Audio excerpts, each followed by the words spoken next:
जी, कल के लेक्चर में कोई क्वेश्चन पूछना चाहते हो पूछ लीजिए, वन बाय वन। जी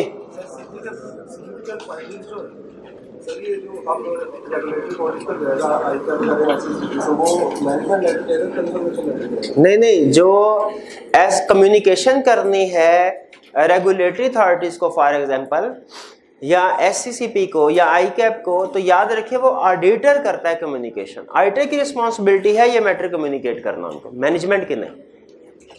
ठीक है, ऑडिटर अलग से कम्युनिकेशन करेगा, वो मैनेजमेंट लेटर नहीं देगा। और कोई क्वेश्चन? जी क्वेश्चन पूछिए। जी आपका क्वेश्चन भैया। ऑब्जेक्टिव ऑफ एन ऑडिट का मतलब होता है कि उसका मकसद क्या है, पर्पस क्या है। वो जो पर्पस होता है बेसिकली ऑडिट का या ऑडिटर का पर्पस, ठीक है, वो रीजनेबल एश्योरेंस ऑब्टेन करना है। ठीक है, वो जो बेनिफिट्स या एडवांटेजेस है वो तो रोल में आ जाते हैं कि रोल क्या है उसका, इंपॉर्टेंस क्या है ऑडिट की उसमें। जी और कोई क्वेश्चन? प्रीमाइस ऑफ ऑडिट, दोबारा क्वेश्चन पूछिए। अगर वो प्रीमाइस ऑफ ऑडिट पूछता है हमसे तो क्या हम मैनेजमेंट रिस्पॉन्सिबिलिटीज लिखेंगे? इसका जवाब है मैनेजमेंट रिस्पॉन्सिबिलिटीज लिखने से पहले ऊपर एक लाइन लाजमी लिखनी है। ठीक है, premise of audit means management understand and acknowledges it's responsibilities, उसके बाद रिस्पॉन्सिबिलिटीज लिखनी है। डायरेक्ट रिस्पॉन्सिबिलिटीज लिख देंगे तो वो टेक्निकली गलत हो जाएगा। एग्जामिनर में भी कुछ मार्क्स दे दे हमें और कुछ काट ले, लेकिन असल में प्रीमाइस है कि मैनेजमेंट अपनी इन रिस्पॉन्सिबिलिटीज को माने कि हाँ जी हमें समझ आ गई क्या रिस्पॉन्सिबिलिटीज है और हम इनको पूरा करने को तैयार है। जी और कोई क्वेश्चन? और कोई क्वेश्चन नहीं है? आज के लेक्चर की तरफ चलें। आज हम दो कंसेप्ट स्टडी करने जा रहे हैं। पहला कंसेप्ट है हमारा essentials for proper conduct of audit, यानी एक अच्छा ऑडिट करने के लिए क्या क्या चीजें ऑडिटर में होना जरूरी हैं, essentials for proper conduct of audit. और दूसरा जो हम कंसेप्ट स्टडी करने जा रहे हैं वो इन इसेंशियल्स में एक इसेंशियल है प्रोफेशनल स्केप्टिसिज्म, उसकी हम एग्जाम्पल स्टडी करेंगे जो कि एग्जाम में फ्रीक्वेंटली टेस्ट करता है वो केस स्टडीज में। दो कंसेप्ट स्टडी करने जा रहे हैं। जैसे कल के लेक्चर में मैंने आपको बताया था, कल हमने एक कंसेप्ट पढ़ा था जो कि case study point of view से बहुत अहम था। कौन से वाला कंसेप्ट था? ऑडिटर रिस्पॉन्सिबिलिटी वाला। हमने डिसाइड करना होता है कि अगर ऑडिट होने के बाद अगर मिस स्टेटमेंट फाइनेंशियल स्टेटमेंट में नजर आती हैं, सामने आती है, तो क्या ऑडिटर का कसूर है कि नहीं। उसी तरह आज के लेक्चर में भी ये जो अपेंडिक्स 1 है, application of professional scepticism, case study point of view से हाईली इंपॉर्टेंट। अभी तक आपने जितने भी कंसेप्ट पढ़े ऑडिट के, उनमें case study point of view से सबसे अहम कंसेप्ट ये आज पढ़ने जा रहे हैं, सबसे अहम। बाकी भी अहम थे लेकिन ये सबसे अहम कंसेप्ट होगा हमारा case study point of view से। तो स्टार्ट करते हैं पहले essentials for proper conduct of audit, यानी एक अच्छा ऑडिट कंडक्ट करने के लिए क्या क्या चीजें ऑडिटर में होना जरूरी है। देखिए ये जो हम ऑडिट पढ़ रहे हैं ये कुछ दूसरे एग्जामिनेशन बॉडीज जो हैं उनमें भी ये सब्जेक्ट पढ़ाया जाता है। मुझे याद है मैं जब बीकॉम में था उसमें भी एक सब्जेक्ट था ऑडिट के नाम से, लेकिन जो बीकॉम का ऑडिट और सीए का ऑडिट है उसमें जमीन आसमान का फर्क है। एक छोटी सी एग्जांपल आपके साथ शेयर करता हूं। यही concept essentials of proper conduct of audit, क्या ऑडिटर में क्या चीजें होना जरूरी हैं, बीकॉम में भी था। उसमें टीचर हमें कैसे समझाया करते थे, वो कहते थे भाई जो खूबियां कायदे आजम में है वही खूबियां ऑडिटर में भी होनी चाहिए। चलें कंसेप्ट खत्म। अब हमें खुद पता चल जाता था हमने एग्जाम में क्या लिखना है। उसे हमेशा सच बोलना चाहिए, टाइम पे आना चाहिए, असूल परस्त होना चाहिए और बाकी दूसरी जो चीजें भी आप सोच सकते हैं। लेकिन याद रखें, हम जो भी ऑडिट पढ़ते हैं ये ऑडिटिंग स्टैंडर्ड्स के मुताबिक पढ़ते हैं। ऑडिटिंग स्टैंडर्ड्स कहते हैं इन चीजों से कोई फर्क नहीं पड़ता ऑडिटर किस वक्त आता है किस वक्त जाता है, ठीक है, उसे सिगरेट पीने की आदत है या नहीं है, इन चीजों से कोई फर्क नहीं पड़ता। कहता है हमारे लिए ऑडिटर में ये 3 चीजें होना जरूरी है। दुनिया के जिस ऑडिटर में ये 3 चीजें हैं वो तो अच्छा ऑडिट कर लेगा। अगर इनमें से कोई एक चीज भी मिसिंग है आप अच्छा ऑडिट नहीं कर सकेंगे। वो 3 चीजें कौन सी हैं? वो है professional judgment, professional skepticism, independence. Professional judgment, professional skepticism, independence. दुनिया के हर ऑडिटर में ये 3 चीजें होना लाजमी है। एक भी चीज मिसिंग होगी ऑडिट नहीं हो पाएगा सही। तो अब वन बाय वन हम पढ़ते हैं कि प्रोफेशनल जजमेंट किसे कहते हैं, प्रोफेशनल स्केप्टिसिज्म क्या है और इंडिपेंडेंस क्या चीज। सबसे पहले प्रोफेशनल जजमेंट। प्रोफेशनल जजमेंट क्या है? कहता है professional judgment is the application of cumulative audit knowledge, experience and training. Professional judgment is the application of cumulative audit knowledge, experience and training within the context of accounting, auditing and ethics to reach appropriate course of action or conclusion. यानी जो professional judgement है वो कह रहा है ये ना समझे कि ये सिर्फ ऑडिट में अप्लाई होता है, ये अकाउंटिंग में भी जजमेंट अप्लाई करनी पड़ती है, ऑडिट में भी जजमेंट अप्लाई करनी पड़ती है और हमें एथिक्स में भी जजमेंट अप्लाई करना पड़ता है, ठीक है। और फिर कहता है किस लिए जजमेंट अप्लाई करते हैं? To reach appropriate course of action और कंक्लूजन। आपको मैंने बताया था कि हम जो अकाउंटेंट फाइनेंशियल स्टेटमेंट्स प्रिपेयर करते हैं तो जिन इंटरनेशनल स्टैंडर्ड्स को सामने रखते हैं उन्हें क्या कहते हैं? हम IFRS, international financial reporting standard. हम ऑडिटर जब ऑडिट करते हैं तो क्या हमारे लिए भी कोई इंटरनेशनल स्टैंडर्ड्स हैं? बिल्कुल है, उन्हें कहते हैं ISA, international standards on auditing. वो भी सिर्फ बुक्स फॉर्म में, ठीक है। ISA के मुताबिक हम ऑडिट करते हैं। बताइए क्या ISA में है क्या? अगर आप मुझसे पूछे सर टेक्निकली नहीं 2 हरफी बात बताइए ISA क्या होते हैं, तो मैं आपसे कहूंगा ISAs में उन्होंने हमें लिस्ट बना के दी है उन सिचुएशंस को जो फ्रीक्वेंटली ऑडिटर्स फेस करते हैं ऑडिट करते हुए, और हर सिचुएशन के साथ उन्होंने हमें बताया है कि इस सिचुएशन में ऑडिटर को क्या प्रोसीजर परफॉर्म करने चाहिए, इस सिचुएशन में ऑडिटर का कोर्स ऑफ एक्शन क्या होना चाहिए, इस सिचुएशन में ऑडिटर का कोर्स ऑफ एक्शन क्या होगा। लेकिन मुझे बताइए वो जो 3-4 बुक्स हैं इंटरनेशनल स्टैंडर्ड्स ऑन ऑडिटिंग पे, उस पे क्या दुनिया के हर कंपनी के हर ऑडिट की सिचुएशन डिस्कस हुई होगी या फ्रीक्वेंटली वाली सिचुएशन डिस्कस हुई होगी? हो सकता है कुछ सिचुएशन डिस्कस ना हुई हो सकता है कुछ सिचुएशन डिस्कस ना। अगर तो हमें ऑडिट करने के दौरान में कोई ऐसी सिचुएशन फेस करते हैं जो ISAs में डिस्कस हुई है तो हमने क्या कोर्स ऑफ एक्शन अडॉप्ट करना है, क्या प्रोसीजर परफॉर्म करने हैं जो वहां लिखे हुए हैं। लेकिन अगर हमें कोई ऐसी सिचुएशन फेस करना पड़ती है जो कि इंटरनेशनल स्टैंडर्ड्स ऑन ऑडिटिंग में डिस्कस नहीं हुई, वहां पे हमें क्या करना चाहिए? क्या हम बिल्कुल इग्नोर कर दें उसको, उसके ऊपर कोई एक्शन ना ले? वो कहते हैं नहीं नहीं ऐसे नहीं करना, उसके ऊपर भी एक्शन लेना चाहिए। आपको याद है हम हर सिचुएशन पे हर एरिया पे एविडेंस ऑब्टेन करते हैं, छोड़ दे किसी को नहीं।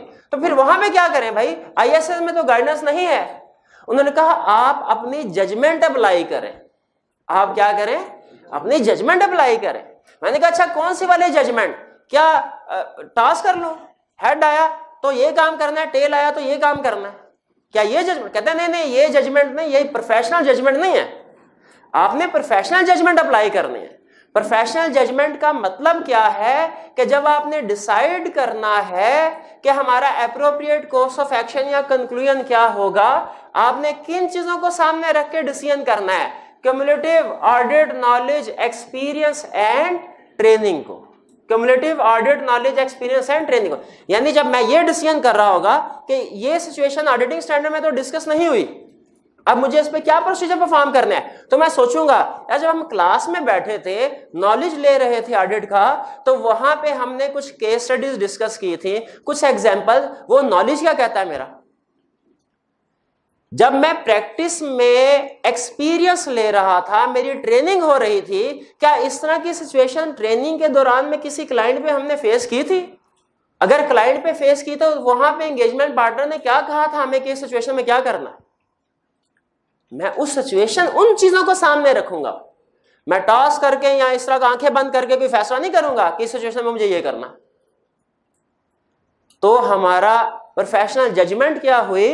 कंसेप्चुअली, अगर मैं आपसे कहूं टेक्निकल वर्ड्स में नहीं, आसान अल्फाज में बताइए प्रोफेशनल जजमेंट क्या है, आप क्या कहेंगे? सर, जब हमें आईएसएस में गाइडेंस अवेलेबल नहीं है किसी इशू के ऊपर, तो वहां पे हमने क्या करना है? अपने नॉलेज से ये डिसाइड करना, ये है प्रोफेशनल जजमेंट। लेकिन एग्जाम में अगर वो 2 या 3 मार्क्स के साथ पूछ लेता है कि प्रोफेशनल जजमेंट को डिफाइन कीजिए, हम क्या कहेंगे? हम कहेंगे professional judgment is the application of cumulative audit knowledge, experience and training within the context of accounting, auditing and ethics to reach appropriate course of action और कंक्लूजन। जजमेंट, प्रोफेशनल जजमेंट की definition clear हो गई? आगे चलते हैं। Next, professional scepticism क्या है? Professional scepticism क्या है? स्केप्टिसिज्म का डिक्शनरी मीनिंग होता है शक शुबा करना। भाई कौन शक करेगा? शक शुबा ऑडिटर करेगा। किस पे करेगा? क्लाइंट पे, मैनेजमेंट। क्या करेगा शक? कि फाइनेंशियल स्टेटमेंट में मिस स्टेटमेंट हो सकती है, हो सकती है। हम जब वो मैथ स्टार्ट पढ़ते थे तो हमारे टीचर हमें एक एग्जांपल दिया करते थे। वो कहते थे अगर आप टास्क करें 100 टाइम्स और 100 टाइम्स हेड आए, 101वीं दफा जब टास्क करेंगे हेड आएगा या टेल? 100 दफा हेड आया। हाँ, कंसेप्ट ये था कि 50-50 है, कुछ भी आ सकता है। अगर, क्योंकि इंडिपेंडेंट इवेंट है, अगर पास में 100 टाइम्स भी हेड आया तो 101 तो 50-50। उसी तरह मुझे बताइए, अगर पास 5 साल से ऑडिट कर रहे हैं, 5 सालों में कभी कोई मिस स्टेटमेंट हमारे सामने नहीं आई, क्या छठे साल हम ये एज्यूम करके कि पिछले 5 सालों में कोई गलती नजर नहीं आई, इस साल भी गलती नहीं होगी, बगैर कोई प्रोसीजर परफॉर्म किए रिपोर्ट साइन कर दें कि इस साल हमें इस माइंडसेट के साथ काम करना चाहिए कि गलती हो सकती है? बिल्कुल गलती हो सकती है। ठीक है, ये माइंडसेट रखना, शक करना कि फाइनेंशियल स्टेटमेंट में मिस स्टेटमेंट हो सकती है, इसे कहते हैं प्रोफेशनल स्केप्टिसिज्म। ठीक है, कहता है प्रोफेशनल स्केप्टिसिज्म क्या है? सुनिए, professional scepticism is an attitude, ये मेंटल एटीट्यूड का नाम है, ये कहीं नजर नहीं आएगा। आप कहें सर प्रोफेशनल स्केप्टिसिज्म किधर है? तो दिखा नहीं सकते, मेंटल एटीट्यूड का नाम। Professional scepticism is attitude which includes 3 चीजें: questioning mind, being alert to condition which indicate possibility of misstatement and critical assessment of evidence. Professional skepticism is attitude which includes 3 चीजें। कौन कौन से? Questioning mind, being alert to condition which indicate possibility of misstatement and critical assessment of audit evidence. भाई क्या मतलब है इन तीनों का? Questioning mind का मतलब क्या है कि एज ऑडिटर हम जब क्लाइंट पे जाते हैं तो लोगों से क्वेश्चन करते हैं ज्यादा से ज्यादा इंफॉर्मेशन लेने के लिए, और क्वेश्चन डिफरेंट पार्टी से किया जाता है। कभी सीएफओ से कर लेंगे, कभी मैनेजर अकाउंट से कर लेंगे, कभी ह्यूमन सोर्स डिपार्टमेंट से कर लेंगे, मार्केटिंग वालों से कर लेंगे। क्वेश्चनिंग माइंड है हमारा, हम हर वक्त क्वेश्चन करते रहते हैं। ठीक है, इवन ये सीएफओ के साथ एक कप चाय पीने बैठ जाए ना, चाय का कप खत्म होने से पहले पहले 20-25 क्वेश्चन हम कर लिया करते हैं। ठीक, इससे हमें ज्यादा से ज्यादा इंफॉर्मेशन मिलती है क्लाइंट के बारे में। क्वेश्चनिंग माइंड होगा हमारा। Alert to conditions which indicate possibility of miss statement. Alert to conditions, हमने ऐसी कंडीशंस पे अलर्ट हो जाना है जिनकी वजह से मिस स्टेटमेंट इंडिकेट हो रही हो कि कोई ना कोई मिस स्टेटमेंट है। ये सबसे अहम वर्ड है प्रोफेशनल स्केप्टिसिज्म की डेफिनेशन में, conditions which indicate possibility of miss statement.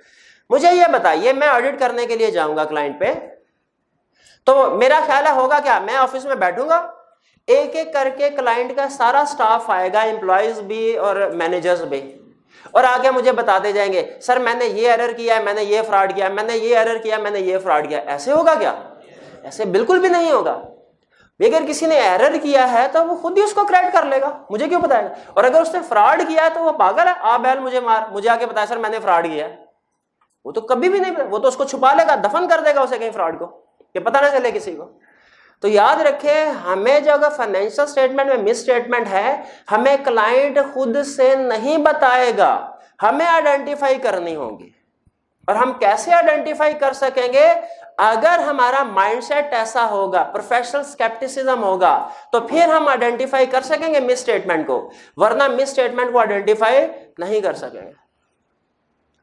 अब अगली जो बात मैं करने जा रहा हूं, आपको लगेगा शायद मैं झूठ बोल रहा हूं, लेकिन ये कंसेप्ट जो है जाहिरी तौर पे ऐसा नहीं, लेकिन बिल्कुल ऐसा होता है। आपको पता है फाइनेंशियल स्टेटमेंट्स में डिफरेंट एरियाज होते हैं। मिस स्टेटमेंट किसी भी एरिया में हो सकती है, सेल्स में भी हो सकती है, डेटर्स में भी, क्रेडिटर्स में भी, परचेजेस में भी, पेरोल में भी, लायबिलिटीज में भी, कहीं पे भी हो सकती है।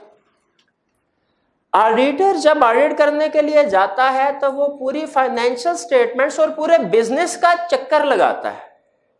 क्लाइंट का जहां हेड ऑफिस है, गोदाम वगैरह है, पूरे बिजनेस का चक्कर लगाएगा, क्वेश्चनिंग वगैरह भी करता रहता है, लोगों से सवाल पूछता रहता है ताकि उसे समझ आए हो क्या रहा है। जब वो बिजनेस का चक्कर लगाता है तो मुख्तलिफ एरियाज में मिस स्टेटमेंट दफन होती है, कहीं पे एरर फ्रॉड, मिस स्टेटमेंट छुपी होती हैं मुख्तलिफ एरियाज में, फाइनेंशियल स्टेटमेंट्स में भी और बिजनेस के अंदर भी। कुछ ऐसी सिचुएशन होती हैं कि मिस स्टेटमेंट होती है, मैनेजमेंट ने छुपा के रखी होती है, हमारे सामने लाके नहीं रखते मिस स्टेटमेंट। लेकिन जहां जहां मिस स्टेटमेंट होती है वहां पे कुछ सिग्नल निकल रहे होते हैं, सिग्नल निकल रहे होते हैं, लेकिन ये सिग्नल हर बंदे को नजर नहीं आते। ये सिग्नल देखने के लिए कि इस एरिया में मिस स्टेटमेंट है, इस एरिया से सिग्नल निकल, इधर मिस स्टेटमेंट है, एक खुसूसी ऐनक की जरूरत होती है, जिसको कहते हैं प्रोफेशनल स्केप्टिसिज्म। अगर आपने ये प्रोफेशनल स्केप्टिसिज्म की ऐनक लगाई होगी, आपको ये शुआएं निकलती नजर आएंगी। आप कहेंगे यार इधर से शुआएं निकल रही है, इधर लग रहा है कोई मिस स्टेटमेंट है, खोदो जरा इधर, उधर से खोदेंगे पता चलेगा अंदर फ्रॉड दफन है। ठीक है, ये है प्रोफेशनल स्केप्ट। ये एक तरह से समझने एक सिग्नल मिलता है आपको, नहीं जादू नहीं है, ये हम नॉलेज एक्सपीरियंस से ये चीजें सीखते हैं। ठीक है, आपको एक छोटी सी एग्जांपल बताता हूं, थोड़े से फैक्ट्स मिक्स किए हैं लेकिन बेसिक फैक्ट्स ट्रू हैं। एक ऑडिटर जिसकी प्रोफेशनल स्केप्टिसिज्म हाई थी, अच्छी प्रोफेशनल स्केप्टिसिज्म थी, उसने ऑडिट स्टार्ट होने से पहले ही फ्रॉड आइडेंटिफाई कर लिया। ऑडिट अभी शुरू भी नहीं हुआ, फ्रॉड आइडेंटिफाई कर लिया। कैसे? सुन ले। मैनेजर एक कंपनी का रिसेंटली क्वालिफाई किया, फर्म का मैनेजर था, फर्म का चार्टर्ड सीए फर्म थी, रिसेंटली क्वालिफाई किया। फर्म ने उन्हें कहा अच्छा भाई अब हम ऐसा करते हैं, क्वालिफाई हो गया, आपका पैकेज भी थोड़ा सा बढ़ा देते हैं, तो आपको एक गाड़ी भी देते हैं। ठीक है, अब आपसे 1.5 लाख रुपया महीना सैलरी होगी आपकी और आपको एक गाड़ी भी दी जाएगी कल्टस। मैनेजर बड़ा खुश, उसने कहा चलें ठीक है, गाड़ी पे अपनी जिंदगी के पहले क्लाइंट पे चलते हैं एज मैनेजर। क्लाइंट पे गया, पार्किंग लॉट में पार्किंग कर रहा, गाड़ी पार्क की उसने, उसके करीब ही एक BMW आके रुकी। तो BMW को देखा, बड़ा इंप्रेस हुआ, कहता अभी तो मैं मैनेजर हूं लेकिन मेरी ख्वाहिश है कि मेरे पास भी BMW हो, तो मैं सख्त दिन रात मेहनत करूंगा और मेरी अर्निंग ज्यादा होगी, एक वक्त आएगा 15-20 साल बाद मैं भी BMW खरीदूंगा। फिर वो सोचने लगा यार मुझे हर महीने कुछ सेविंग करनी चाहिए, लेकिन मैंने कितनी सेविंग करनी है, जरा पूछ लूं इस BMW वाले से कि ये गाड़ी कितने की है, ताकि मैं उस हिसाब से अपनी मंथली सेविंग कैलकुलेट करूं। उधर गाड़ी से बंदा निकला, इसने जाके उससे पूछा सर ये गाड़ी तो आपकी बहुत अच्छी है, ये आपने कितने में खरीदी है, मैं भी खरीदना चाहता हूँ। तो उसने कहा पहले ये बताइए आपको यहाँ पे पहली दफा देखा है, आप हैं कौन? तो कहने लगा सर मैं मैनेजर हूँ, चार्टर्ड अकाउंटेंट हूँ, अपनी फर्म में मैनेजर, यहाँ पे ऑडिट करने के लिए। उसने कहा अच्छा आप चार्टर्ड अकाउंटेंट? का बिल्कुल चार्टर्ड। उन्होंने कहा आप सारी जिंदगी भी BMW नहीं खरीद सकते, फारग हैं आप। मुझे कोई बेइज्जती तो महसूस हुई, लेकिन कहने लगा चलो बात तो सच है, क्या हो सकता है। मैंने कहा ठीक है, चुप करके निकल गया। CFO के साथ मीटिंग हुई, CFO ने कहा कुछ इन्फॉर्मेशन शेयर होने का, आइए आपको सारे स्टाफ से मिलवाता हूं, क्योंकि आगे जाहिर है पूरे ऑडिट में आपका इनसे इंटरेक्शन होगा। डिफरेंट स्टाफ मेंबर से मिलवा रहा है सीएफओ, और आगे चल के एक जगह पे कहने लगा सर ये देखे ये है हमारे परचेज क्लर्क, देखा तो बीएमडब्ल्यू वाला बंदा बैठा हुआ।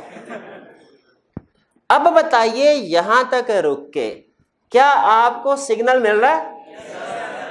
अगर आपको सिग्नल मिल रहा है कि यहां पे कोई मिस स्टेटमेंट है तो फिर इसका मतलब है आप प्रोफेशनल स्केप्टिसिज्म को समझ चुके हैं। क्या उस मैनेजर को ये इंडिकेशन इग्नोर कर देनी चाहिए थे? अच्छा यहां पे थोड़ी देर रुक के सोचिए, भाई ये भी तो पॉसिबल है कि वो क्लर्क जो है वो खानदानी कोई अमीर आदमी हो, रईस हो सकता है उसकी कोई लॉटरी निकली हो, इनाम प्राइज बॉन्ड लगा उसका, हो सकता है जमीन खोदी हो उसमें से सोने की देग निकली हो। एग्जाम में इस तरह की पॉजिटिव रीजंस की तरफ आपको ले जाने की कोशिश करेगा, लेकिन हमने कहना है ये सारी बातें भी हो सकती है, लेकिन ये भी तो हो सकता है कि उसने फ्रॉड किया हो, और ज्यादा चांस इसी चीज का है। क्या हमें इस इंडिकेशन ऑफ मिस स्टेटमेंट को इग्नोर कर देना चाहिए कि इसके ऊपर फर्दर एक्शन लेने चाहिए? Further action. उस मैनेजर ने सारी टीम को बुलाया, उसने कहा बाकी सारे एरियाज छोड़ो, ये परचेजेस पे लग जाओ सारे, और उसमें मिलियंस ऑफ डॉलर का फ्रॉड सामने आया। वो सप्लायर के साथ मिलके ओवर इनवाइसिंग कर रहा था, जो चीज 10 रुपए की होती थी वो 15 रुपए की खरीद के इनवाइस बना देता था, और उसके बाद 50-50 कर लेते थे जो भी एक्स्ट्रा कमीशन होता था। तो इस तरह जहन में रखिएगा, हमें प्रैक्टिकली कोई खुद आके नहीं बताएगा कि ये मिस स्टेटमेंट एरर फ्रॉड है, हमने खुद से ढूंढने होंगे। और कैसे ढूंढते हैं? इंडिकेशन होते हैं, याद रखें, जहां कहीं मिस स्टेटमेंट होंगी वहां कुछ ना कुछ हमें इंडिकेशंस मिलेंगी, हमारा काम सिर्फ उन इंडिकेशंस को पिक करना है। और आई कैप कहता है कि मैं पेपर में लाजमी क्वेश्चन ऐसा सेट करूंगा जिसमें 3-4 इंडिकेशंस होंगी, और मैं देखूंगा कि क्या हमारा स्टूडेंट उन इंडिकेशंस को पिक कर पाता है कि नहीं पिक कर पाता, उसमें प्रोफेशनल स्केप्टिसिज्म है कि नहीं। और तकरीबन हर पेपर में कुछ ना कुछ एग्जाम्पल टेस्ट कर रहा है वो डिफरेंट प्रॉब्लमेटिक सिचुएशंस की जो मिस स्टेटमेंट को इंडिकेट करते हैं। ये हम अपने नेक्स्ट लर्निंग ऑब्जेक्टिव में पढ़ेंगे, एप्लीकेशन ऑफ प्रोफेशनल स्केप्टिसिज्म। कि वो एक तो ये कंडीशन मैंने एग्जाम्पल के तौर पर समझाने के लिए बताई ना कि कंडीशन है। बेसिकली कंडीशन क्या थी, इसको हम टेक्निकली क्या नाम देते हैं कि एक एम्प्लॉय का लिविंग स्टैंडर्ड उसके सोर्स ऑफ इनकम से मैच नहीं करता। ये केस बेसिकली ये भी एक इंडिकेशन है, इस कंसेप्ट के ऊपर बेस कर रहा था। इसी तरह और भी बहुत सी सिचुएशंस हैं जो मिस स्टेटमेंट को इंडिकेट करती है, जिनको हमने कभी भी ना प्रैक्टिकली ना एग्जाम में इग्नोर नहीं करना। वरना आप कहेंगे सर वो क्वेश्चन में तो सारा कुछ बिल्कुल ठीक हो रहा था, कोई मसले वाली बात नजर तो नहीं आ रही थी, ये पता नहीं उसने 6 नंबर किस चीज के दे दिए थे। भाई 6 नंबर उसके अंदर 4 चीजें छुपी हुई थी, 3-4 चीजें जो आपने आइडेंटिफाई करने थे। ठीक है, तो अभी हम लिस्ट पढ़ते हैं, मजीद एग्जाम्पल के साथ ये कंसेप्ट क्लियर होगा। तो समझ आ गया क्वेश्चनिंग माइंड क्या है? Declare to condition which indicate possibility of misstatement, ये क्या है? एग्जाम्पल के साथ समझ लिया। आगे चलते हैं, critical assessment of evidence. Critical assessment of evidence का मतलब क्या है? क्रिटिकल असेसमेंट ऑफ एविडेंस का मतलब ये है कि हमें क्लाइंट ने ऑडिट के दौरान में जो भी एविडेंस दिया है हमने उसे एज इट इज ट्रू नहीं मान लेना, उसको क्रिटिकली असेस करना है, उसको कॉरोबरेट करना है। कॉरोबरेट करने का मतलब क्रॉस वेरीफाई करना, see for corroborate, see for cross verify करना है, रिकन्फर्म करना है उसको कि वो ठीक है कि नहीं है। क्लाइंट की किसी भी स्टेटमेंट को कोई भी हमें वो डॉक्यूमेंट दे, कोई भी स्टेटमेंट दे, क्या हमें उसे ट्रू मान लेना चाहिए कि उसे रिकन्फर्म करना चाहिए, उसे क्रॉस वेरीफाई करना चाहिए, कॉरोबरेट करना चाहिए। ठीक है, मैंने इन भाई से पूछा भाई ये केस स्टडी दी थी कल मैंने आपको, अटेम्प्ट करके क्यों नहीं लाए? कि सर क्या बताऊं, कल सारा दिन मेरी तबीयत बहुत खराब रही है। क्या मुझे इसकी बात पे यकीन कर लेना चाहिए? याद रखें, ऑडिटर मरता मर जाता है, वो क्लाइंट की बात पे एतबार नहीं करता, ज़बानी कलामी बात पे, जब तक कॉरोबरेटिव एविडेंस ना मिल जाए। मैं भी एतबार नहीं करूंगा, मैं कहूँ भाई कॉरोबरेटिव एविडेंस किधर है? कहेगा सर ये देखें, जेब में से पर्ची निकाल, सर ये देखें डॉक्टर की पर्ची है, कल की डेट है, उसके ऊपर उन्होंने प्रेस्क्रिप्शन लिखी हुई है, ये देख लें। मैं देखूंगा, मेरी तसल्ली हो जाएगी। ये पेज क्या है? ये कॉरोबरेटिव एविडेंस है। ऑडिटर भी याद रखें, मैनेजमेंट ने कहा सर ये मिस्टर ए है, इसे 10 लाख रुपया लेना है, ऑडिटर मान जाएगा? कॉरोबरेटिव नहीं मानेगा, कॉरोबरेटिव एविडेंस लेगा। कॉरोबरेटिव एविडेंस क्या होगा, वो उस बंदे मिस्टर ए से पूछेगा प्रोबेबली रिटन फॉर्म में कि बताओ आपने 10 लाख रुपया देना है कि नहीं देना। वो कॉरोबरेटिव एविडेंस आएगा, फिर ऑडिटर की तसल्ली होगी, हाँ मुझे एविडेंस मिलेगा। यह है प्रोफेशनल स्केप्टिसिज्म। और अगर आप क्लाइंट के कहने पे ही मान लेते हैं कि वो ठीक कह रहा होगा, ठीक है, वो माशाल्लाह जो है वो उसकी बड़ी सी दाढ़ी है, सर पे टोपी, हाथ पे तस्बीह, तो ये तो नहीं कोई फ्रॉड करता होगा, झूठ, सही कह रहा होगा, चलो मैं रिपोर्ट पे साइन कर देता हूं। ऐसे करेंगे क्या? ऐसे नहीं करना। एविडेंस के बगैर, कॉरोबरेटिव एविडेंस के बगैर किसी बात पे यकीन नहीं करना। यह है प्रोफेशनल स्केप्टिसिज्म। कितनी चीजें हुई प्रोफेशनल स्केप्टिसिज्म में? 3। कौन कौन से? Questioning mind, being alert to conditions which indicate possibility of misstatement and critical assessment of evidence। अच्छा, 3 पॉइंट प्रोफेशनल स्केप्टिसिज्म के थे, 3 प्रोफेशनल जजमेंट के थे, लेकिन स्केप्टिसिज्म के याद किए, जजमेंट के भूल गए। प्रोफेशनल जजमेंट के क्या पॉइंट थे? Professional judgment, application of community audit knowledge, experience and training within the context of counting, auditing and ethics to reach appropriate course of action और कंक्लूजन। 2 चीजें हो गई ऑडिटर में। जो तीसरी चीज इंडिपेंडेंस, ये तो हम पहले पढ़ चुके हैं कि ऑडिटर को इंडिपेंडेंट होना चाहिए उस कंपनी से, उस क्लाइंट से, उस एंटिटी से जिसका वो ऑडिट करने जा रहा है।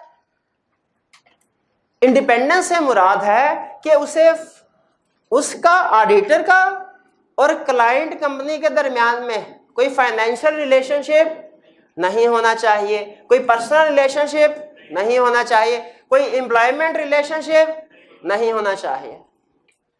ठीक है, तो ये है हमारा इंडिपेंडेंस।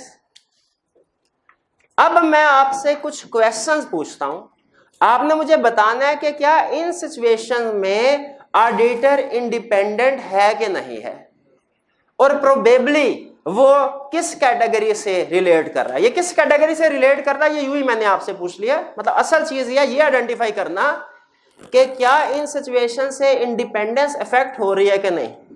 गौर से सुनेगा। पहला क्वेश्चन, अब ये तो अंडरस्टूड है, जाहिर है इश्यूज हैं, डिस्कस कर रहा हूं, एग्जाम से निकाले हैं तो इंडिपेंडेंस इफेक्ट हो ही रही होगी, लेकिन आपने वैल्यूएट करना है अंडरस्टैंडिंग। ऑडिटर के पास उस क्लाइंट कंपनी के शेयर्स हैं, उसने शेयर्स खरीदे हुए जिसका ऑडिट करने जा रहा है, क्या इंडिपेंडेंट है? नहीं है, शाबाश। दूसरा इशू, ऑडिटर ने उस क्लाइंट कंपनी से जिसका ऑडिट करने जा रहा है उससे लोन लिया हुआ है, इंडिपेंडेंट है? नहीं है, शाबाश। तीसरा क्वेश्चन, पार्टनर का, हम ऑडिटर का और क्लाइंट का एक डायरेक्टर है, उनका बिजनेस रिलेशनशिप है, बिजनेस दोनों पार्ट टाइम की पार्टनरशिप का काम करते हैं, क्या इंडिपेंडेंट है ऑडिटर? इंडिपेंडेंट नहीं है। ये एग्जांपल्स थी फाइनेंशियल की। आगे चलते हैं, पर्सनल रिलेशनशिप। अगर ऑडिटर का कोई फैमिली मेंबर क्लाइंट में एम्प्लॉय है, उस कंपनी में एम्प्लॉय, क्या ऑडिटर, फॉर एग्जांपल स्पाउस जो है ऑडिटर की वो क्लाइंट में डायरेक्टर है, क्या बताइए ऑडिटर इंडिपेंडेंट है? ऑडिटर इंडिपेंडेंट नहीं है। ये प्रोबेबली पर्सनल रिलेशनशिप में आता है। अगर क्लाइंट ऑडिटर को सिग्निफिकेंट, महंगे वाले कीमती गिफ्ट दे दे ऑडिटर को, तो बताइए क्या ऑडिटर इंडिपेंडेंट रहेगा अगर वो गिफ्ट को एक्सेप्ट कर लेता है? बिल्कुल भी नहीं। ठीक है, बिल्कुल याद रखें, हमने गिफ्ट एक्सेप्ट नहीं करना है, नहीं ऑडिट के बाद भी नहीं करना है। ऑडिट के बाद आपको गिफ्ट देगा ही नहीं, वो कहेगा भाई जाओ भागो।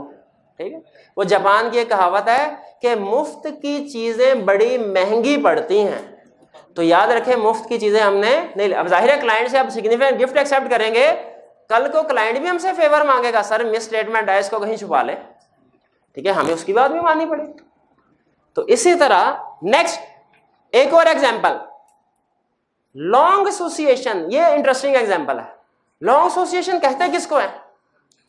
भाई ऑडिट हमारा टीम मेंबर है, उसको हमने पहले साल ऑडिट करने के लिए भेजा, 3-4 महीने उधर रहा, ऑडिट करके आ गया। अगले साल हमने फिर उसी को भेज दिया ऑडिट करने के लिए, 3-4 महीने में ऑडिट करके आ गया। हमने कहा यार तुम तो एक्सपर्ट हो गए हो, तीसरे साल भी उसी को भेज दिया।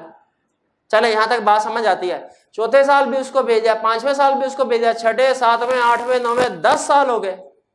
ऑडिटिंग स्टैंडर्ड कहते हैं भाई जरा रुक जाए, हमारी सिर्फ एक बात सुन लें। शुरू में जब पहले साल आपने भेजा ना, शायद उस वक्त इसका कोई रिलेशनशिप नहीं था क्लाइंट के साथ, लेकिन साल से जब आप लोगों से मिल रहे होते तो इंसान है ना, ह्यूमन नेचर है, एसोसिएशन हो जाती है। वो कहता है अगर उसकी पहले साल में यारी दोस्ती नहीं भी थी तो अब यारी दोस्ती बन गई होगी उसकी, अब वो इंडिपेंडेंट, लॉन्ग एसोसिएशन से इंडिपेंडेंट नहीं रहा। और अगर एम्प्लॉय है, क्या क्लाइंट का एम्प्लॉय जो है वो ऑडिट करता है इंडिपेंडेंट है? वो नहीं इंडिपेंडेंट है। समझ आती है बात? एंड पे 2 एग्जाम्पल यहां से और शेयर कर रहा हूं आपके साथ। एक एग्जाम्पल है ICAP के स्टडी टेक्स्ट की और एक एग्जाम्पल है पास्ट पेपर्स की। पहली एग्जाम्पल ICAP के स्टडी टेक्स्ट की। उसने कहा कि हमारी ऑडिट टीम में एक ऐसा टीम मेंबर है जिसकी एंगेजमेंट क्लाइंट के डायरेक्टर की बेटी से हुई है। अब बताइए कि क्या ये इंडिपेंडेंट है टीम? क्या हमारी टीम इंडिपेंडेंट है? हमारी टीम इंडिपेंडेंट नहीं है। दूसरी एग्जांपल सुने। अब ये एग्जांपल थोड़ी सी टेक्निकल है, पास्ट पेपर से उठाई। क्या इसमें सिर्फ आपने इतना बताना है ऑडिटर इंडिपेंडेंट प्रोबेबली है कि नहीं?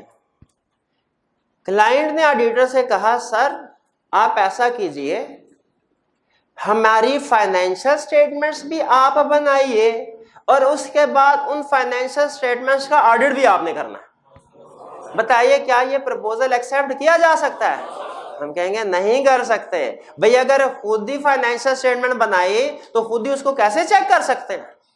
वो तो हम तो चेक नहीं करेंगे, हम तो कहेंगे भाई हमारे हाथ से बनी है सारी चीजें तो ठीक ही होंगी। ये तो ऐसे ही हुआ, मैं आपका ऑडिट का टेस्ट लूं केस स्टडीज का और आपसे कहूं खुद ही चेक कर लो, पता चले सबके पूरे नंबर है, सब एक्सपर्ट है केस स्टडी में। ऐसे होगा ना, अपने काम में गलती नजर नहीं आती, यहां तो गलती नजर नहीं आएगी, और अगर नजर आएगी भी तो हम दूसरों को नहीं बताते। इसीलिए क्या हमें खुद ही फाइनेंशियल स्टेटमेंट्स क्लाइंट की प्रिपेयर करके खुद ही ऑडिट करना चाहिए? नहीं करना चाहिए। हम सिलेक्ट करेंगे भाई दोनों में से एक काम करना है, या तो फाइनेंशियल स्टेटमेंट प्रिपेयर कर लें, ऑडिट कोई और करे, या हम ऑडिट कर लें फाइनेंशियल स्टेटमेंट। तो इंडिपेंडेंस वाली बात क्लियर हो गई। आखिरी कंसेप्ट, छोटा सा बल्कि इंफॉर्मेशन है, ये कंसेप्ट नहीं है। ऑडिटर को इंडिपेंडेंट होना चाहिए, ठीक है। इंडिपेंडेंट होने के लिए उसने क्या क्या काम करने हैं, क्या क्या काम करने चाहिए, किन चीजों से उसको बचना चाहिए? याद रखिए इंडिपेंडेंस से रिलेटेड जो रिक्वायरमेंट्स है ना, कि ऑडिटर ने क्या करना है क्या नहीं करना इंडिपेंडेंट होने के लिए, ये 2 जगहों पे लिखी हुई है। कितनी जगह पे? एक कंपनीज एक्ट 2017 में, ये SCCP ने इशू किया, और दूसरा कोड ऑफ एथिक्स में। ये कोड ऑफ एथिक्स जो है ये ICAP और IFAC ने मिलकर इशू किया। तो इंडिपेंडेंस से रिलेटेड रिक्वायरमेंट कितनी, ये अभी हमने रिक्वायरमेंट पढ़ी नहीं है, तो आपको सिर्फ उसका इंट्रो दिया है कि ये इंडिपेंडेंस भी कोई चीज होती है दुनिया में। अब इंडिपेंडेंट होने के लिए हमने क्या काम करने हैं और किन चीजों से बचना है, ये सारी चीज कंसेप्ट्स कितनी जगह पे लिखे हुए हैं? किस किस जगह पे? कंपनीज एक्ट में। जरा गैस कीजिए हमें किसको पूरा कर, किसकी रिक्वायरमेंट को पूरा करना है? दोनों की रिक्वायरमेंट को, दोनों की रिक्वायरमेंट। क्लियर हो गई बात? चलिए यहां पे लर्निंग ऑब्जेक्टिव हमारा कंप्लीट होता है। आपके पास 3 मिनट है, इसकी रीडिंग कर लीजिए।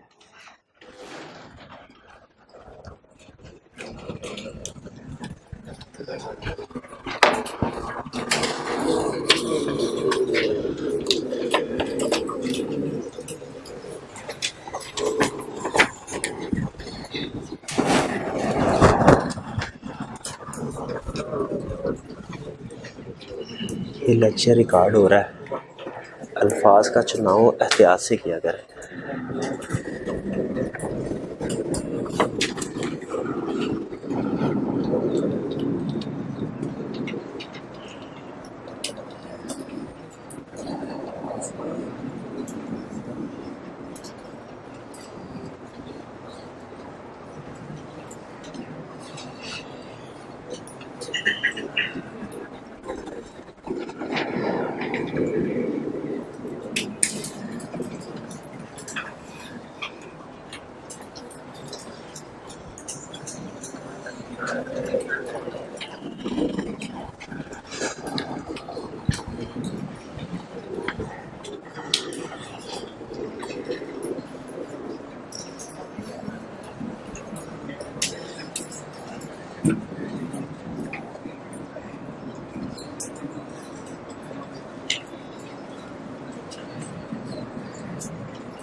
जी कोई क्वेश्चन पूछना चाहते हो तो पूछ लीजिए। जी भैया जी। करोबरेटिव एविडेंस का मतलब है ऐसा एविडेंस, ऐसी इंफॉर्मेशन जो कि क्लाइंट की किसी स्टेटमेंट को कंफर्म कर रही हो कि वो ठीक है। ठीक है, कंफर्म कर रही हो कि वो ठीक, उसे कहते हैं करोबरेटिव इंफॉर्मेशन। जैसे अगर क्लाइंट ये कहता है कि मेरे बैंक में 50 लाख रुपया पड़ा है, बैलेंस शीट में उसने 50 लाख का बैलेंस शो किया, क्या हमें उसकी ये बात मान लेनी चाहिए? नहीं, हमें कोई ऐसा एविडेंस, ऐसी इंफॉर्मेशन ऑब्टेन करनी चाहिए जो क्लाइंट की इस बात को कंफर्म कर रही हो, फिर मानेंगे। और वो क्या होगी? Bank statement. Bank statement कॉरोबरेटिव evidence है, ऐसा एविडेंस जो क्लाइंट की किसी स्टेटमेंट को कंफर्म कर रहा हो, या बैलेंस शीट, फाइनेंशियल स्टेटमेंट की किसी अमाउंट को कंफर्म कर रहा हो कि वो ठीक है। Corroborative means confirming evidence. ठीक है, कंफर्मिंग एविडेंस जी। और एग्जांपल मैंने दी थी कि अगर मैं इनसे पूछता हूं कि बताइए आपने असाइनमेंट क्यों नहीं की, और ये कहते हैं सर मैं बीमार था, तो इनके पास कॉरोबरेटिव एविडेंस क्या होगा? वो डॉक्टर का मेडिकल सर्टिफिकेट होगा। वो कॉरोबरेटिव एविडेंस, वो इनकी स्टेटमेंट को कंफर्म कर रहा है। ठीक है, तो हमने फाइनेंशियल स्टेटमेंट के हर एरिया को का कॉरोबरेटिव एविडेंस ऑब्टेन करना है, जिससे हमें पता चले कि ये सही है कि गलत। जी हाँ, प्रोफेशनल स्केप्टिसिज्म का third point critical assessment of evidence. इसका मतलब ये है कि क्लाइंट हमें जो भी इंफॉर्मेशन देगा, हमने उसे एज इट इज ट्रू नहीं मानना, असेस करना है, वैल्यूएट करना है, चेक करना है कि वो सही है कि नहीं। ठीक है, जैसे फर्ज कीजिए क्लाइंट ने हमें ये कहा कि हमारा इस साल सैलरीज एक्सपेंस इसलिए बढ़ गया है क्योंकि नए एम्प्लॉयज हायर किए हैं, डेप्रिसिएशन एक्सपेंस इसलिए बढ़ गया है क्योंकि नए फिक्स एसेट्स खरीदे हैं। ठीक है, और वो हमें नए जो एम्प्लॉयज आए हैं उनकी सैलरी शीट भी दे देता है, जो नए फिक्स एसेट्स खरीदे हैं उनकी इनवॉइसेस भी दे देता है। क्या हमें इतने को एविडेंस से हमारी तसल्ली हो जानी चाहिए कि हमें इसको क्रिटिकली असेस करना चाहिए कि सही है कि नहीं? क्रिटिकली असेस करना चाहिए, मजीद तसल्ली करनी चाहिए। हम कहेंगे जाके हमें फिजिकली भी चेक करवाओ कि वो फिक्स एसेट्स या वो एम्प्लॉयज मौजूद हैं कि नहीं। क्रिटिकल असेसमेंट ऑफ एविडेंस का मतलब ये है कि जो भी एविडेंस हमें क्लाइंट से मिलता है, हमने उसे दूसरे सोर्सेज से भी कंफर्म करना है कि वो सही है कि नहीं। ठीक, और कोई क्वेश्चन? जी, क्वेश्चन नंबर 12 का second part, briefly describe the order scepticism and elaborate on the response of the audit manager. अच्छा, क्वेश्चन में कहीं वो ये कह रहा है, पिछली कहानी ये चल रही है कि हमारे एक टीम मेंबर ने कहा सर पिछले कई सालों से हम ऑडिट कर रहे हैं, ये बंदे तो ईमानदार है। ठीक है, लेकिन मैनेजर कह रहा है नहीं भैया प्रोफेशनल स्केप्टिसिज्म के साथ काम करो।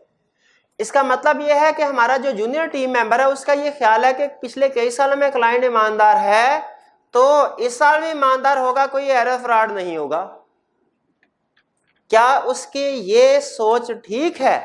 कहेंगे नहीं भाई, ठीक है, पिछले कई सालों में भाई इंसान है, हमारा दिल एक दिन में 7 दफा जो है वो बदलता है, हमारे ज़हन में वो चीजें ख्यालात आते रहते हैं। हो सकता है पिछले सालों में जो मैनेजर था, क्लाइंट पे जो एम्प्लॉयज थे, उन्हें कोई फाइनेंशियल प्रॉब्लम ना हो, इस साल को फाइनेंशियल प्रॉब्लम फेस कर रहे हैं जिसकी वजह से वो फ्रॉड कर रहे हो। तो याद रखें, हमारा हर ऑडिट जो है वो इंडिपेंडेंट होता है पिछले सालों से। तो हमने उसमें इस क्वेश्चन में 4 मार्क्स हैं, 2 हिस्से हैं। एक में तो उसने कहा है कि स्केप्टिसिज्म को डिफाइन करो, ऑडिट स्केप्टिसिज्म। अच्छा, स्टूडेंट कहने लगा सर ये आउट ऑफ सिलेबस क्वेश्चन आ गया, क्या ऑडिट स्केप्टिसिज्म तो आपने पढ़ाया ही नहीं। ऑडिट स्केप्टिसिज्म आपने तो प्रोफेशनल स्केप्टिसिज्म पढ़ाया था, वो क्वेश्चन मैंने ऑडिट स्केप्टिसिज्म पूछ लिया। मैंने कहा भैया आई कैप की आदत है, कंसेप्ट वही होता है, अल्फाज थोड़े चेंज कर देता है। तो ऑडिट स्केप्टिसिज्म का मतलब क्या है? Professional scepticism. आप छोटी छोटी बातों पर परेशान हो जाते हैं, पहले ही घबराए बैठे होते हैं, इस तरह की चीज सामने आ जाती है, आप कहते हैं फैसला हो गया भैया अगली दफा देंगे। ऐसे नहीं करना, थोड़ा सा सोचना है, परेशान नहीं होना। अगर आपने क्लासेस सारी ली हैं, सिलेबस कंप्लीट किया है, तो याद रखें एग्जाम में इंशाल्लाह कोई एक क्वेश्चन भी ऐसा नहीं होगा जो आपने कवर ना किया हो। हाँ, फिर इस सिचुएशन में आई कैप आपको ट्रैप करने के लिए क्या करेगा? वो सेम कंसेप्ट डिफरेंट वर्ड्स में टेस्ट करेगा, जिससे स्टूडेंट को लगे कि ये क्वेश्चन उसको नहीं आता। ठीक है, तो आपने इससे परेशान नहीं होना। प्रोफेशनल प्रोबेबली 3 नंबर इसके होंगे शायद। और फिर कह रहे हैं रिस्पॉन्स भी बताओ ऑडिट मैनेजर का, कि एलैबोरेट करें, क्या ऑडिट मैनेजर ठीक कह रहा है? हम कहेंगे बिल्कुल ऑडिट मैनेजर ठीक कह रहा है, ऑडिट पिछले साल से इंडिपेंडेंट, इस साल उसे प्रोफेशनल स्केप्टिसिज्म के साथ ऑडिट करना चाहिए, क्योंकि पिछले सालों में अगर कोई मिस स्टेटमेंट नहीं थी, ये इस बात का एविडेंस या गारंटी नहीं है कि इस साल में मिस स्टेटमेंट नहीं होगी। इस साल मिस स्टेटमेंट हो सकती है, हमें इसी माइंडसेट के साथ जाना चाहिए। क्लियर होगी भाई? आपने सिर्फ उसमें कहना है कि जी मैनेजर ठीक कह रहा है, और आगे एक आधी स्टेटमेंट दे दीजिएगा प्रोफेशनल स्केप्टिसिज्म को के हवाले से कि ये जरूरी है जी। और कोई क्वेश्चन? नेक्स्ट हम चलते हैं अब एग्जाम्पल्स शेयर करें। देखिए ये एग्जाम्पल्स याद करने वाली नहीं है, आपने ये इनकी डेफिनेशन प्रोफेशनल जजमेंट की, प्रोफेशनल स्केप्टिसिज्म की, ये तो याद करनी है।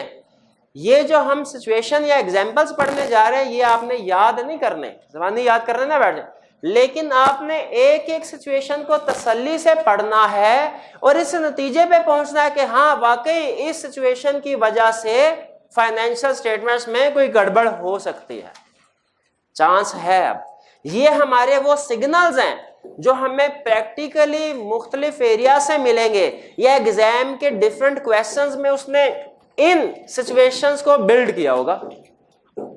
तो अगर आपने इनको पढ़ना है और समझना है कि वाकई ही इन सिचुएशंस में रिस्क ऑफ मिस स्टेटमेंट है, मिस स्टेटमेंट होने का चांस ज्यादा है, हमारा प्रोफेशनल स्केप्टिसिज्म इंक्रीज हो जाना चाहिए। चले वन बाय वन एग्जांपल्स को डिस्कस करें। चलिए, सबसे पहला intended sale of shares or business. Intended sale of shares or business का मतलब क्या है?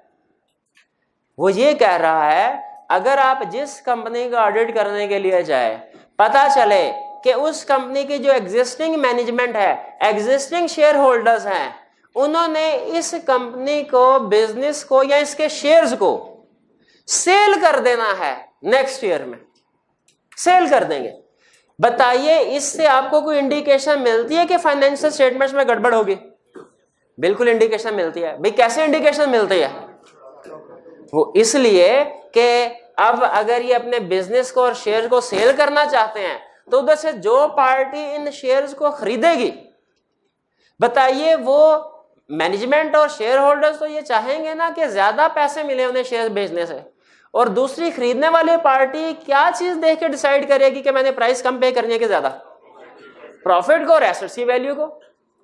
तो इसका मतलब है इस साल में मैनेजमेंट की एग्जिस्टिंग शेयर होल्डर की कोशिश होगी कि प्रॉफिट और एसेट्स ज्यादा से ज्यादा हो, ओवरस्टेट हो, ताकि उन्हें हाई प्राइस मिले शेयर्स की, बिजनेस की। तो रिस्क है कि नहीं? चलिए आगे चलते हैं, ये क्लियर हो गया। Next, management bonuses are based on financial performance, financial statement. मतलब अगर हमने मैनेजमेंट को, सीएफओ को, सीईओ को कहा हो कि भाई जितना प्रॉफिट होगा 20% आपको बोनस कमीशन के तौर पे मिलेगा, बताइए इंडिकेशन है कि नहीं गड़बड़ की? क्या गड़बड़ हो सकती है? अपना ज्यादा कमीशन या बोनस लेने के लिए मैनेजमेंट प्रॉफिट को ओवरस्टेट करेगी। ये भी समझ आती है बात? चले next, evidence is inconsistent. Inconsistent कब? देखिए हम जो एविडेंस लेते हैं ना वो एक ही बंदे से, एक ही डिपार्टमेंट, एक ही सोर्स से नहीं लेते, हम डिफरेंट सोर्सेज से एविडेंस लेते हैं। और हो सकता है एक जगह से जो हमें एविडेंस मिला और दूसरी जगह से जो एविडेंस मिला वो आपस में इनकंसिस्टेंट हो। क्या हम सारा एविडेंस सिर्फ विद इन द ऑर्गेनाइजेशन ही लेते हैं या आउटसाइड द ऑर्गेनाइजेशन भी लेते हैं? आउटसाइड द ऑर्गेनाइजेशन भी लेते हैं।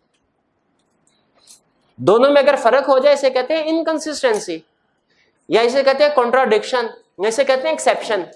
3 लफ्ज है। फर्ज कीजिए हमने सीएफओ से पूछा सर आपकी कंपनी के खिलाफ कितने केसेस हैं? उसने कहा सर कोई केस नहीं है। हमने कंपनी के लॉयर को लेटर लिखा, कहा बताइए कंपनी के खिलाफ कितने केसेस हैं? उसने कहा एक केस है। अब बताइए दोनों के रिस्पॉन्स में डिफरेंस आ गया, इसको हम क्या नाम देते हैं? Inconsistency, exception, contradiction. अब हमें क्या करना चाहिए? क्या हमें सीएफओ की बात माननी चाहिए कि सीएफओ ठीक कह रहा है? क्या हमें लॉयर की बात मान लेनी चाहिए कि लॉयर ठीक कर रहा है? या हमें फर्दर प्रोसीजर परफॉर्म करके नतीजे पे पहुंचना चाहिए कि कौन सही है कौन गलत है? अहम कंसेप्ट या फर्दर। कुछ स्टूडेंट कहते हैं नहीं सर वकील ठीक कह रहा होगा। नहीं देखें, हो सकता है वकील ठीक, हो सकता है मैनेजमेंट ठीक कह रही हो।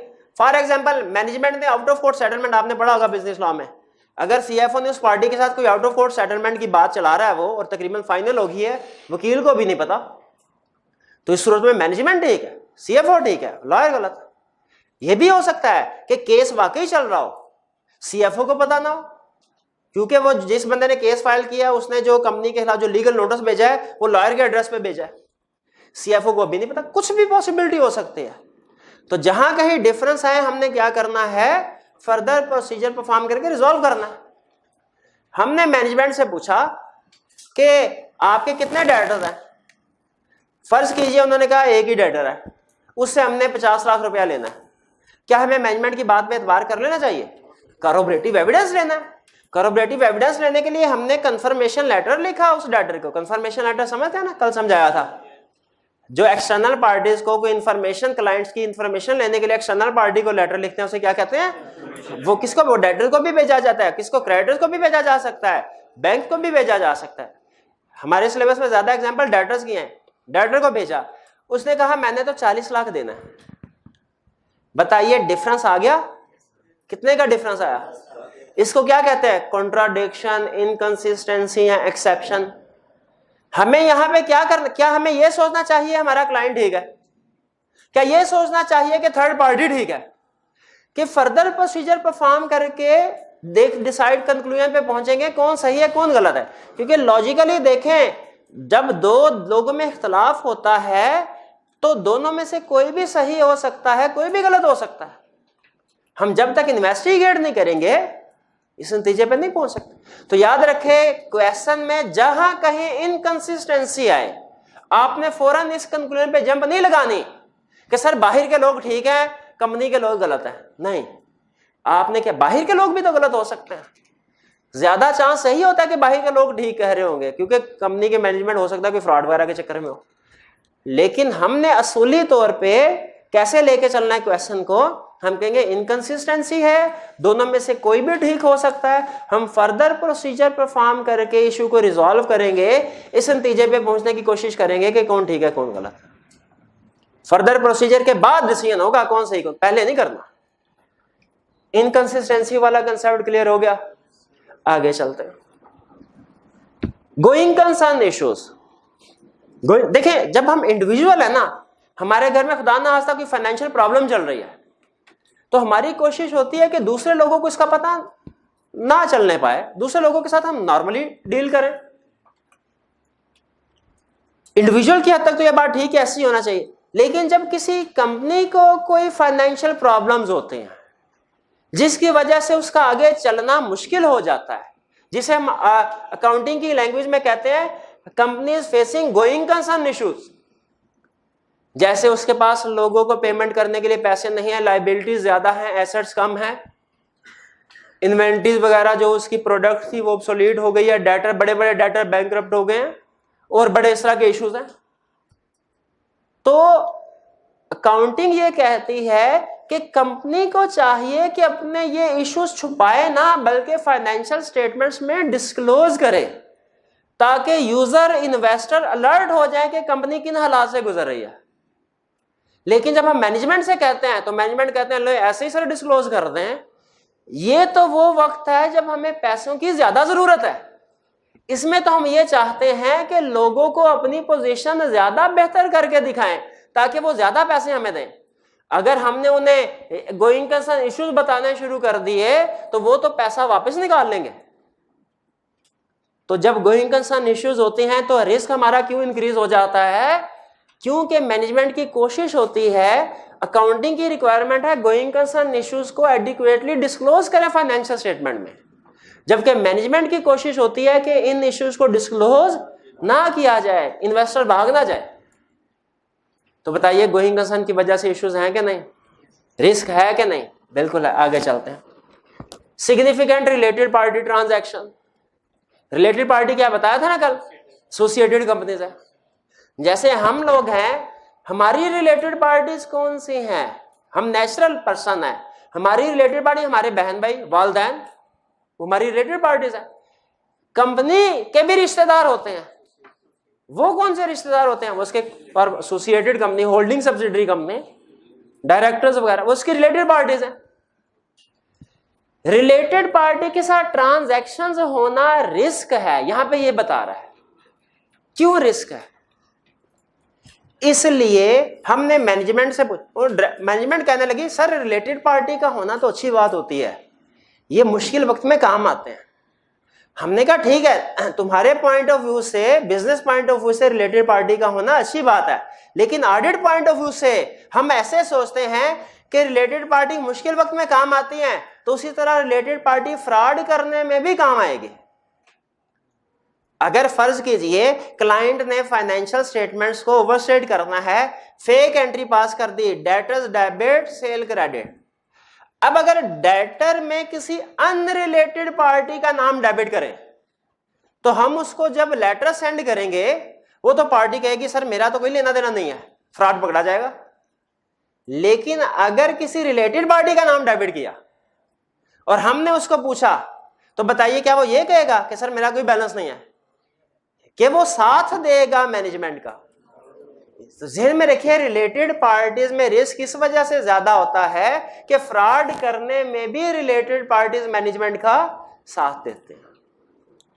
आगे चलते हैं। Areas based on significant estimates, ये हम पहले भी पढ़ चुके हैं कि ऐसे एरियाज जिनमें सिग्निफिकेंट जजमेंट्स, अनसर्टेनिटी एस्टिमेट्स होते हैं, उनको वेरीफाई करना मुश्किल होता है, उनमें मिसस्टेटमेंट का रिस्क ज्यादा होता है। जैसे प्रोविजन फॉर बैड डेट, ठीक है, सेल्स 10 लाख की है, मैनेजमेंट उसे 9 लाख की लिखेगी ना, पकड़े जाएंगे। सेल इनवाइस 10 लाख की है, रिकॉर्ड 9 लाख का किया, लेकिन provision for bad debt actually 10 lakh की होनी चाहिए, उन्होंने 9 लाख की रिकॉर्ड की, इसको गलत साबित करना मुश्किल है। इसीलिए ऐसे एरियाज जिनमें एस्टिमेट्स, जजमेंट्स इन्वॉल्व होती हैं, उनमें मिस स्टेटमेंट का रिस्क ज्यादा, क्योंकि मैनेजमेंट ने जब गड़बड़ करनी है तो इन एरियाज में गड़बड़ करते हैं जहां पे वेरिफिकेशन मुश्किल हो। Next, deficiency in internal control. ये तो हमने पहले भी पढ़ा था कि अगर इंटरनल कंट्रोल वीक है तो बताइए रिस्क कम है कि ज्यादा? रिस्क ज्यादा, गलतियां ज्यादा।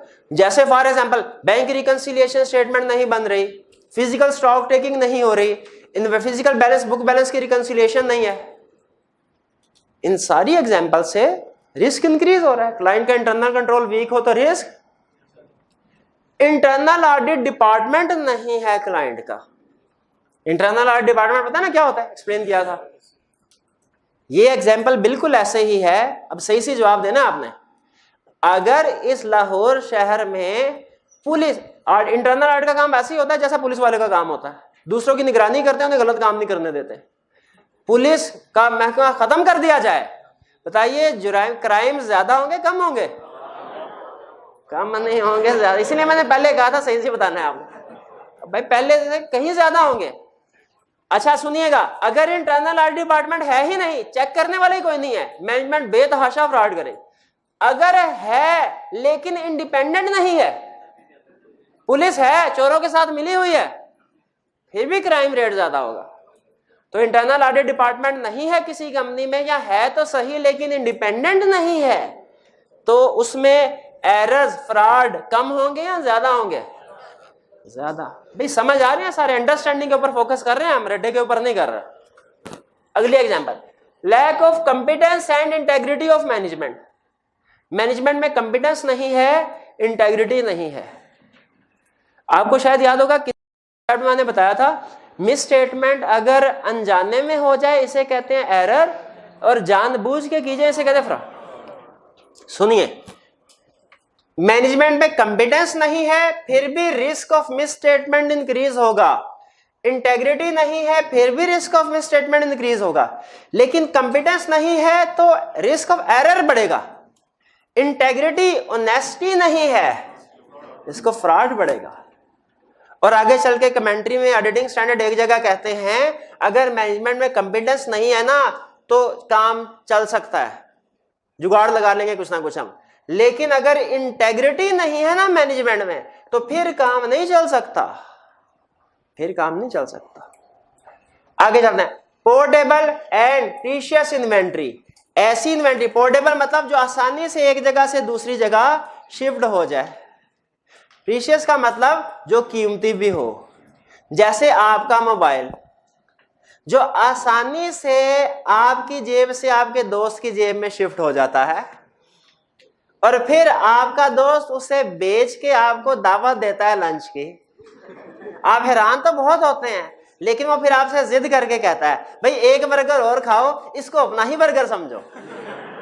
मुझे बताइए, अगर इन्वेंट्री प्रीशियस होगी, पोर्टेबल होगी, उसमें फ्रॉड का रिस्क ज्यादा है कि नहीं है? बिल्कुल ज्यादा है। जैसे इस क्लास में मुझे बताइए कि ये मार्कर जो है इसके चोरी होने का ज्यादा खतरा है कि इस एसी के? मार्कर एसी का उठा के बाहर लेके जाएंगे, 10 बंदे पकड़ लेंगे आपको। मार्कर किसी को पता भी नहीं चलता, जाके मेरी गाड़ी में चेक करें 10-12 उधर पड़े होंगे। एग्जाम में अगर इसी तरह कहे कि आपका क्लाइंट ऐसा है जो गोल्ड ज्वेलरी में डील करता है, जो लैपटॉप में डील करता है, ठीक है, तो बताइए हमारा रिस्क बढ़ेगा कि कम होगा कि आपकी इन्वेंट्री चोरी हो सकती है? हो सकता है एम्प्लॉय चोरी करके ले जाते हो सकता है कस्टमर चोरी करना है। आगे चलते हैं, लॉन्ग स्टैंडिंग इन्वेंट्री और डेटर्स। ये लॉन्ग स्टैंडिंग इन्वेंट्री या डेटर्स क्या होता है? लॉन्ग स्टैंडिंग इन्वेंट्री ऐसी इन्वेंट्री जो काफी अरसे से नहीं बिकी। क्या रिस्क है? ऑब्सोलीट होगी इसलिए नहीं बिकी। लॉन्ग स्टैंडिंग डेटर, ऐसे डेटर्स जिन्होंने 1 महीने के अंदर पेमेंट करनी थी, साल हो गया पेमेंट नहीं की, क्या रिस्क है? बैड डेट हो गई होंगे। लॉन्च ऑफ न्यू प्रोडक्ट, आपको बेहतर पता होगा, आईफोन 11 लॉन्च हुआ है अभी रिसेंट। तो जब नया मॉडल लॉन्च होता है तो पुराने मॉडल की प्राइसेस उतनी ही रहती हैं या कम हो जाती हैं? कम हो जाए। वो आईफोन का मॉडल होगा उसकी भी कम हो जाएगी, वो सैमसंग का होगा तो उसकी भी कम हो जाएगी। तो याद रखें, जब न्यू प्रोडक्ट्स लॉन्च होती हैं तो एग्जिस्टिंग प्रोडक्ट्स ऑब्सोलीट हो जाती हैं, रिस्क होता है, एनआरबी पे रिगार्ड करना होता है। पहले एक जमाने में वो जो ब्लैक एंड, आप लोगों को पता ही होगा, मशहूर नोकिया 3310, ठीक है, वो 8000 का मैंने खरीदा हुआ, ठीक है, वो बोला। लेकिन जब कलर मोबाइल आया तो वो कोई भी उस मोबाइल को नहीं खरीदता था, उसकी प्राइस कम, ऑब्सोलीट हो गया। और फिर कलर मोबाइल में जब ब्लूटूथ आया, वाईफाई आया, तो फिर सिंपल कलर मोबाइल कोई नहीं खरीदता था। फिर जब वीडियो कैमरा आया तो कैमरे के बगैर कोई नहीं, उनकी एग्जिस्टिंग प्रोडक्ट्स की मार्केट प्राइस कम हो जाते थे।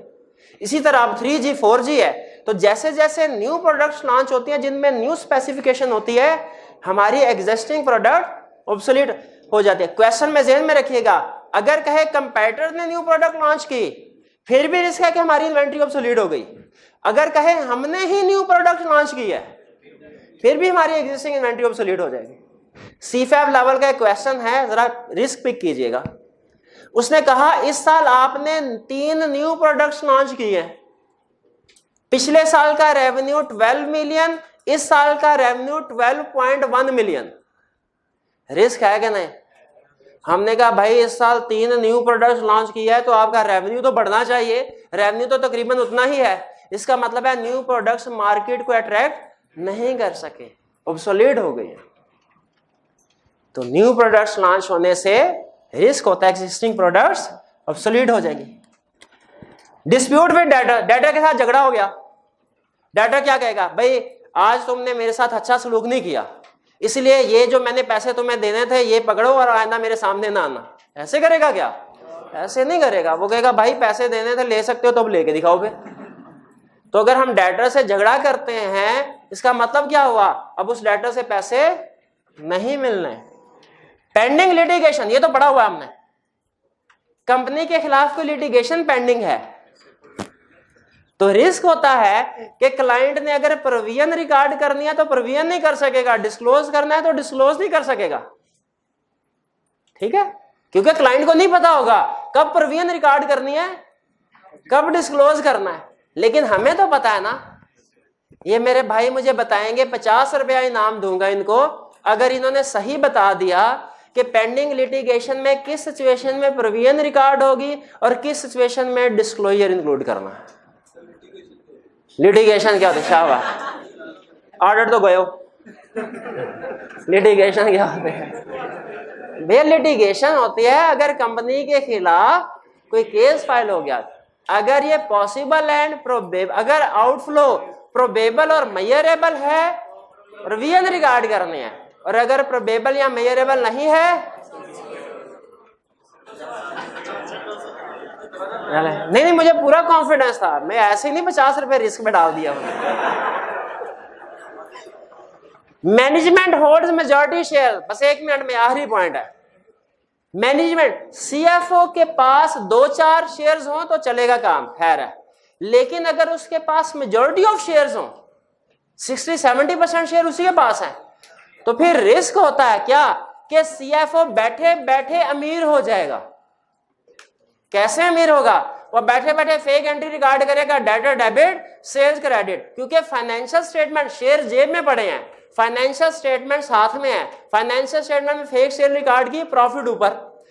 जब स्टॉक एक्सचेंज में खबर पहुंची प्रॉफिट ऊपर, तो स्टॉक एक्सचेंज में शेयर की प्राइस क्या होगी? इंक्रीज हो जाएगी। बैठे बैठाए सीएफओ की जेब में जो शेयर्स है उनकी प्राइस बढ़ गई, वो अमीर हो गया कि नहीं हो गया? तो इसीलिए इसमें भी रिस्क है। और सुन लें, आपने घर जाके इन एक एक एग्जाम्पल को ध्यान से पढ़ना और समझना है, फिर कह रहा हूं। और ये ना समझे सिंपल एग्जाम्पल है, ये आईकैप के पास पेपर से उठाई हैं, 15 एग्जाम्पल्स हैं, लेकिन अगर आप इनको अच्छे तरीके से समझ लेते हैं तो समझ लीजिए आपने पास पेपर की 30 केस स्टडी प्रैक्टिस कर ली है। 30 केस स्टडीज एक तरफ और ये 15 एग्जाम्पल्स की लिस्ट एक तरफ। तो अच्छे तरीके से पढ़ के समझ के आइएगा। लेक्चर खत्म।